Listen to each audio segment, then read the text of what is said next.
Ever get the feeling like something about your life is off? Like you're stuck in a cycle you didn't choose. Wake up, go to work, come home, sleep, repeat. And you look around and everyone's just nodding along like it's normal? What if the 9-to-5 job wasn't designed to make you successful, but to keep you stuck? Buckle up, because in this video, we're going to pull back the curtain on the hidden agenda behind the 9-to-5 grind. I'm talking about how society quietly programmed you to trade your time for money, and why breaking free isn't just about quitting your job. It's about unlearning the system. And let me tell you right now, this isn't one of those rants telling you to quit your job tomorrow and start dropshipping or selling t-shirts online. This is about seeing the matrix for what it is, understanding who designed it, why it benefits them, and how you can slowly and strategically make your escape.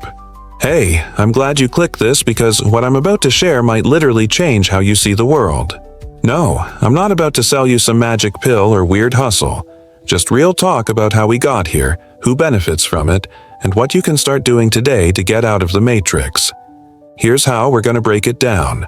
The origin of the 9-to-5 trap, where it really came from, and why it was created. The psychological chains that keep you there. How subtle programming makes you stay. Why it's rigged for the few at the top. And how wealth flows in the background while you're clocking in. Let's dive in. Section 1. The origin of the 9-5 trap. It didn't always used to be this way. Back in the day, and I'm talking way back before factories, before cubicles, before coffee-fueled Monday morning commutes, people worked for themselves. Life revolved around survival, community, and craftsmanship. You either farmed your land, made things with your hands, or traded your skills. And yes, life was tough, but it was also yours. Then came the Industrial Revolution, and with it, factories needed a new kind of worker. Not someone who questioned authority, not someone driven by passion or curiosity. They needed obedience, predictability, repetition. To make this happen, governments and industrialists realized something important. They couldn't just tell adults what to do. It wouldn't work. But if you could get the kids. So they redesigned education. Schools started teaching punctuality, obedience, sitting still for long hours, and memorizing facts. Not how to think critically, not how to manage money, not how to create, just how to follow instructions.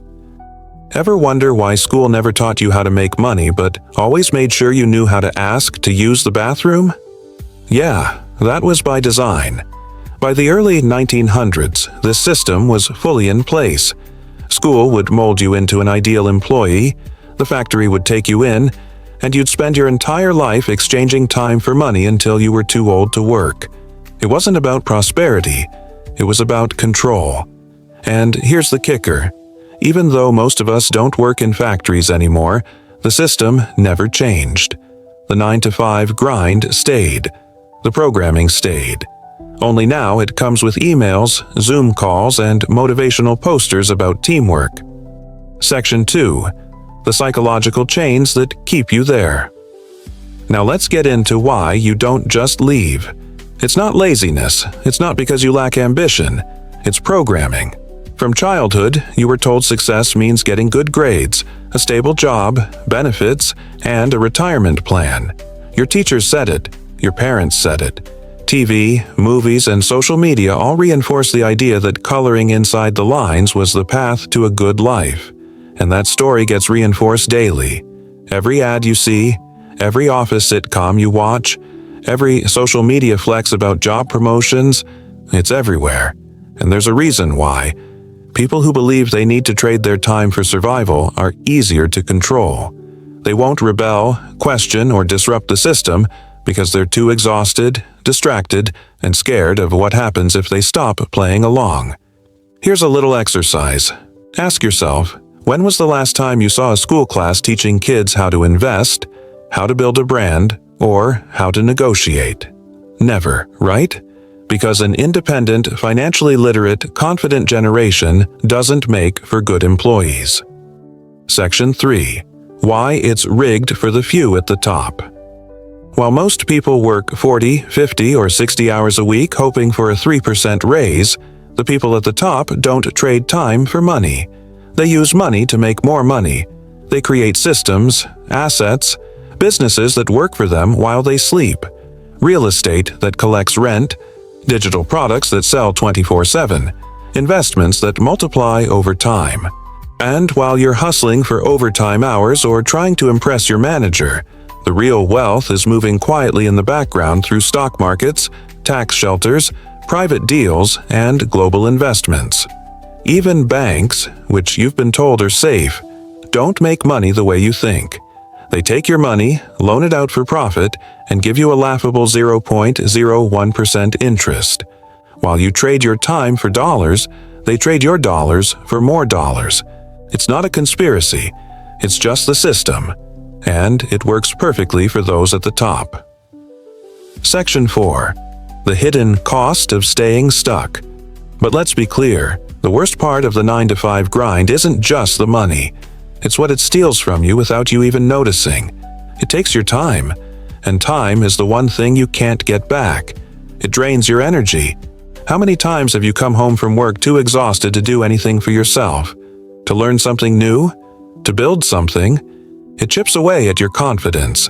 Every missed promotion, every thankless task, every micromanagement meeting makes you forget your own worth. And worst of all, it makes you stop believing you can leave. It convinces you that this is just how life works, that this is what being a grown-up means. And that's the scariest part, when you forget you had options. Section 5. The Escape Plan. Okay, so what now? Step 1. Wake up to the game being played. See the patterns. Notice how society celebrates the grind while quietly glamorizing those who don't need to do it. Step 2. Start creating income streams you control. Could be a side hustle, a YouTube channel, freelance services, an online store, anything. Start small, but start. Step 3. Invest in skills that give you leverage. Learn things that multiply your time and money. Copywriting, coding, graphic design, investing, sales. Skills that pay whether you're awake or asleep. Step 4. Surround yourself with people who've escaped or are escaping. The people you hang around shape your normal. If your circle thinks a 3% raise is winning, you'll think the same. If your circle is building businesses and assets, you'll level up fast. Step 5. Remember, the system works on those who stay asleep.